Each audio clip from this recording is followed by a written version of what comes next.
Action. Malgré le constat sans appel des 3 premiers épisodes, rôle occulté. Qui a financé Hitler pour pouvoir faire la guerre? Fable. Pourquoi les Américains ont soutenu, voulu et financé l'Union Européenne alors qu'elle était censée leur faire concurrence? Appartenance jamais révélée. Monsieur, quel est le lien entre la Révolution française et la franc-maçonnerie? Même devant l'évidence, je vois les sceptiques dire « Ouais mais si ce que tu dis c'était vrai, ça serait hein !» Sous-entendu, la télé, les médias en parleraient. Les médias en parleraient? Vous êtes sûr?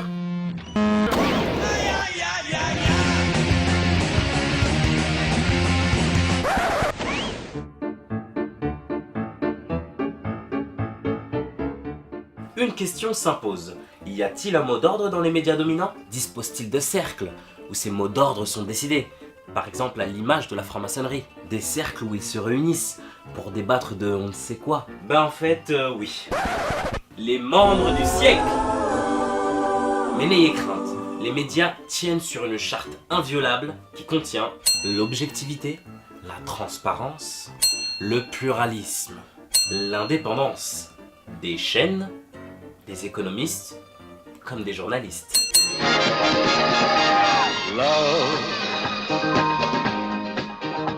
exciting and new.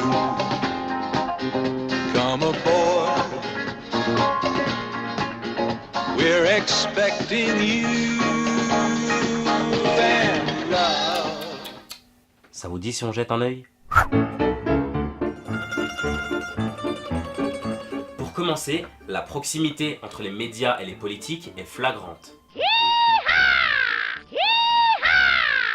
Et l'exemple du siècle arrange encore moins les choses. Le Club Le Siècle, fondé en 1944, réunit depuis plus de 70 ans la quasi-totalité du pouvoir politique, économique, financier et médiatique français.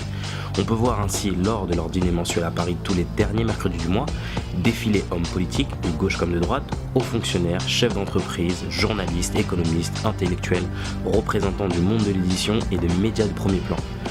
Le mot d'ordre, rien ne sort de cet hôtel. Oui, et la seule chose qu'on a envie de dire, c'est pourquoi. Sans doute que c'est une manière de développer leur sens de l'objectivité et leur esprit critique. Ensemble. Pourquoi il y a des journalistes, ils passent à la télé, ils présentent les informations Quand ils y participent, c'est à titre privé, mais après ils n'en reparlent pas à l'antenne. C'est parce qu'ils ont des choses, ils ont des réflexions, ils ont des choses à dire. Ne pense pas que les médias font l'opinion. Pour finir, il y a les médias training, appelés dans le milieu journalistique faire un ménage, qui consiste à user de la notoriété d'un journaliste pour pouvoir vanter les mérites d'une entreprise. Oui, bonjour, je suis monsieur de l'entreprise. Oui, bonjour. J'organise un séminaire pour et je vous propose un ménage pour celui-ci. Et de quel type d'entreprise s'agit-il? Alors, il s'agit de la boisson. C'est vrai qu'on a eu quelques problèmes, mais il s'agit ici de redorer son image. Mais pose quelques problèmes de santé, n'est-ce pas? Écoutez, je vous propose 30 000 € pour ce service. Ah, dans ces conditions, si elle est vraiment bonne, c'est d'accord. C'est beau l'objectivité.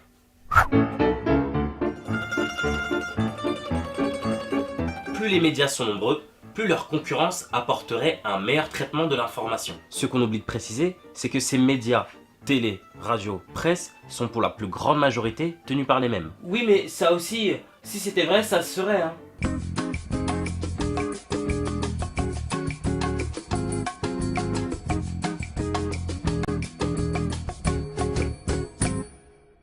Ainsi se construit le pluralisme de l'information. Au travers des parcours croisés d'une poignée de journalistes interchangeables qui sont chez eux partout. Et inutile de préciser où se retrouvent ces grands patrons. Oui, j'oubliais QQF. Monsieur, pourquoi les journalistes de la télé traînent toujours avec les grands patrons et les politiques? Mais vous ne trouvez pas que vous exagérez un peu? Je ne vois absolument pas de quoi vous parlez. Par exemple, vous connaissez pas les dîners du siècle, place de la Concorde? Well done. Ah non, je ne vois pas de quoi il s'agit. C'est quoi? Encore, cette réaction du prof peut se comprendre. Mais quand il s'agit de ça... Tu connais pas le dîner du siècle? Le dîner du siècle, c'est un endroit où tous les derniers mercredis du mois... C'est ça le piège, vous vous foutez de moi là? À l'Automobile Club de France, place de la Concorde. Place de la Concorde. Ou de ça. Hier, il y avait le dîner du siècle hier. Il y avait le dîner du siècle. et toutes les élites. Il y avait Nicole Notat, vous devez connaître Nicole Notat. Non? C'est branché complot, quoi. Hein? C'est branché complot, quoi. Non? C'est ce qu'elle y était? Là, il y a une révolution, c'est pas un complot, là. Il y a une révolution. Ouais. Et nous, on est révolutionnaires.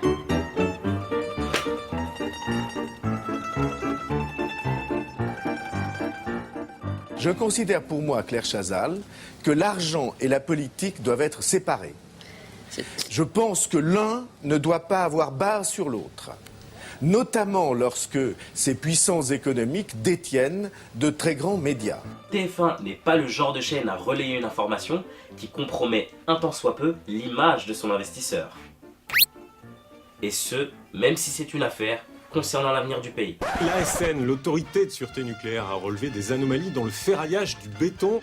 La banque JP Morgan détient elle aussi des parts du capital de TF1. Elle ne sera jamais désignée par la chaîne comme le cerveau du scandale Findus, comme responsable des derniers scandales bancaires du Vatican et ses retraits de carte bleue, ou comme responsable de la hausse de nos factures électriques.